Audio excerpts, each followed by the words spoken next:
Construction company in the state line makes history for women in the construction industry. WIFR reporter Bria Walters talks to employees with Stenstrom Construction about its certification as a women's business enterprise.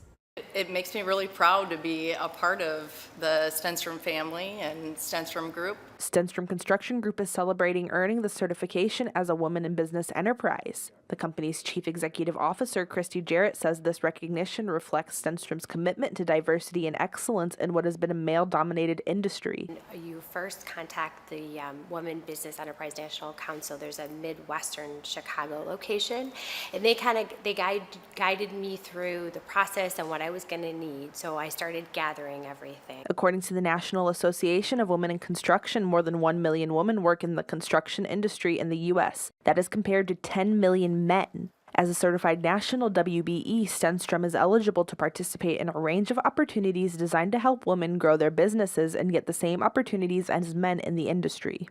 This will allow us then to take on additional government and corporate contracts. Those opportunities include additional training on equipment and on the construction process itself. I believe we're the only construction company in the area that actually has this, being a WBE from the Women Business Enterprise National Council. There is other WBEs, the city, the county does things, but this kind of gives us another heightened. In Rockford, Bria Walters, WIFR News.